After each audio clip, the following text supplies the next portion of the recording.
49 ছামনু বিধানসভা এলাকায় রাজনৈতিক সমীকরণে কি বড় পরিবর্তনের ইঙ্গিত? খাস তালুক মানিকপুরে এবার বিজেপিকে ধাক্কা দিয়ে শক্তি বাড়াচ্ছে তিপ্রামথা। এক উঠান সভাকে কেন্দ্র করে এলাকায় শুরু হয়েছে জোর রাজনৈতিক চর্চা। আজ মানিকপুরের নিজ চন্দ্রকারবাড়ি পাড়ার 4 নম্বর ওয়ার্ডে অনুষ্ঠিত হয় তিপ্রামথার এক উঠান সভা। সেখানেই বিজেপি ছেড়ে তিপ্রামথা দলে যোগ দেন মোট 18টি পরিবারের 59 জন ভোটার। যোগদানকারী পরিবারগুলিকে দলীয় পতাকা দিয়ে বরণ করে নেন স্থানীয় নেতৃত্বরা। ভিডিওতে দেখা যায় নতুন যোগদানকারী পরিবারগুলোর বাড়িতে বাড়িতে তিপ্রামথার পতাকা উত্তোলন করা হচ্ছে। আর এই দৃশ্য ঘিরে এই এলাকায় তৈরি হয়েছে ব্যাপক চাঞ্চল্য। স্থানীয় মহলের দাবি 49 ছামনু বিধানসভার বিধায়ক শম্ভুলাল চাকমা নিজের এলাকাতে এখন পরিবর্তনের হাওয়া বইতে শুরু করেছে।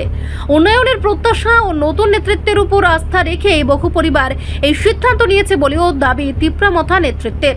তবে রাজনৈতিক মহলে এখন একটাই প্রশ্ন, এই যোগদান কি শুধুই শুরু, নাকি 2028 সালের বিধানসভা নির্বাচনের আগে বড় ধরনের রাজনৈতিক পরিবর্তনের বার্তা দিচ্ছে মানিকপুর?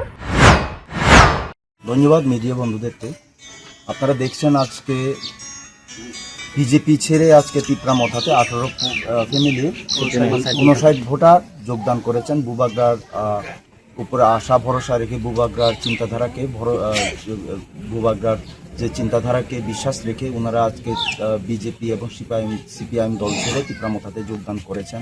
এবং আগামী দিনেও সমস্ত ত্রিপুরা রাজ্যে যে যে এরিয়াতে আমাদের যেখানে এখনও আনডেভেলপ রয়েছে এডিসি এরিয়াগুলোতে সমস্ত জায়গাতে বুবাগ্রার উপরে ভরসা রেখে সমস্ত অংশের জনগণরা একসঙ্গে ঝাঁপিয়ে পড়ছেন। তারা আগামী দিনে তিপ্রামথাতে যাতে বুবাগ্রার সঙ্গে কাজ করতে পারেন, বুবাগ্রার সঙ্গে ফাইট করতে পারেন, নিজের অধিকার যাতে ওনারা আদায় করতে পারেন সেই উপর লক্ষ্য রেখে সমস্ত অংশের জনগণ আজকে বুবাগ্রার উপর নজর রেখেছেন এবং তিপ্রামথাতে সামিল হচ্ছেন দিক ধরে।